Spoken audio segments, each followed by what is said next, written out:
Party के काम को लेकर के, कुछ कुछ बात को लेकर के, कुछ समस्या को लेकर के हम बात करते रहते थे, लेकिन अंत में धीरे धीरे आगे बढ़ा और ये इस मुकाम तक पहुंच गया। सही, थोड़ा खुल के बताइए, इस उम्र में क्या संकोच, क्या छुपाना छिपाना?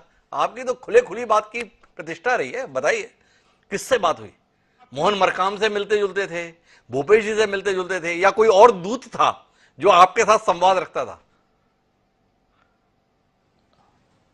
नहीं नहीं, ऐसा कोई नहीं था। हम काम के संदर्भ में लोगों के कामों की दृष्टि से मिलते जुलते थे और उसी में चर्चा होती थी और धीरे धीरे किससे मिलते थे? और माननीय मुख्यमंत्री जी से मिलते थे, माननीय प्रदेश अध्यक्ष जी से मिलते थे, किससे मिलते थे? ये चर्चा फिर हुई है साई जी, फिर मुख्यमंत्री जी से काम के संदर्भ में मुलाकात होती थी। संगठन से हम कभी नहीं मिले जी, संगठन में हम कभी नहीं मिले। भूपेश जी से मुलाकात होती थी और मैंने बताया ना कि हम सभी जगह परिस्थितियों को देख करके परेशान में थे। केंद्र में हमको समय नहीं मिल रहा है, यहाँ पर थोड़ी बहुत काम की दृष्टि से उनसे मिलते थे और इसी संदर्भ में कभी कभी चर्चा होते होते मामला आगे बढ़ी। कोई योजना पूर्वक कोई दूत और कोई बात लेकर के कोई नहीं आया। ये इस सीमा तक हम धीरे धीरे करके कुछ समय से मामला आगे बढ़ा और यहाँ तक पहुंचा है। पर बड़ा तेज गति से बढ़ा। कल आपने भाजपा से इस्तीफा दिया और आज कांग्रेस ने कालीन बिछाकर आपको ले लिया, ऐसा कमाल कैसे हुआ?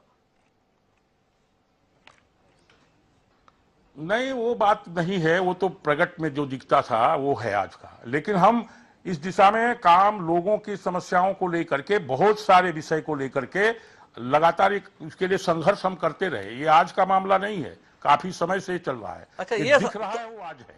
तो फिर समझाइए ये कि आपने 3 मुख्यमंत्रियों को देखा, एक अजीत जोगी को देखा, एक रमन सिंह को देखा और अब भूपेश बघेल को देख रहे हैं। कौन ठीक काम कर रहा था? इसके विषय में तो थोड़ा बताएं।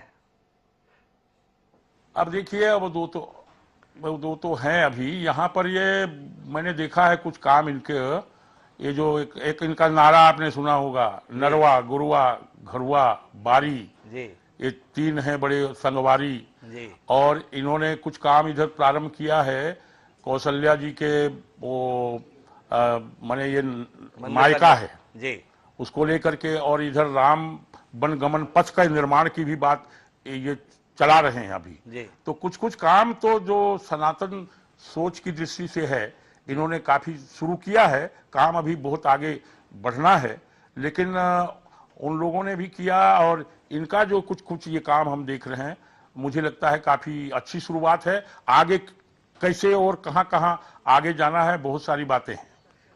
सही, आपके विचार बड़े बदल गए। अभी 1 महीने पहले आप एक मंच पर थे, उसमें बताया कि ये भूपेश बघेल के नेतृत्व की सरकार ठीक काम नहीं कर रही है और ये सरकार जब तक उखाड़ फेंकी नहीं जाएगी तब तक साई जी अपने बाल नहीं कटवाएंगे, ऐसी जनता के बीच में प्रतिज्ञा आपके नाम से बताई गई है। अब क्या करेंगे?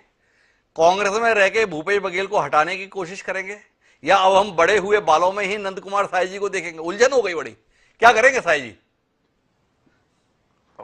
नहीं, देखो, ये जो आपको जानकारी जो मिली है, उस समय मैंने कोई बात नहीं कही थी। वो दूसरे लोगों ने बाल को, वहां पर बड़ी सभा थी, वो अन्य लोगों ने कहा, मेरा वो विषय नहीं था। लेकिन उस समय ऐसा था कि हम उसको कहें, विरोध करें, क्या करें, हम चुप थे वहां पर, लेकिन वो विषय मेरा नहीं था जी। तो अब बाल कटवाने को लेके कोई संकट नहीं है, साई जी बाल कटवाते रहेंगे?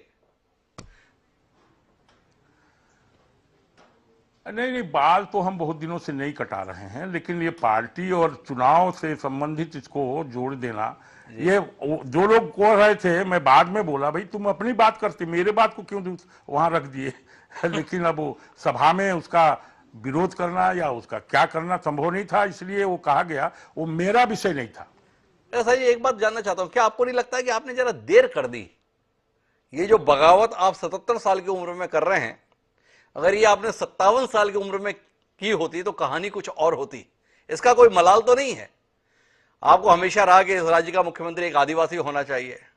एक बड़े स्तर पर लोग महसूस करते थे कि मुख्यमंत्री बनने का हक तो वस्तुतः नंद कुमार साई जी का है। क्या आपको नहीं लगता है सही समय पर सही फैसला आप नहीं ले पाए थे? अरे, उस विषय को आप बताते तो अब क्या है। हम 2003 में जी, यहाँ जब छत्तीसगढ़ बना था, आपको ध्यान होगा जी, तो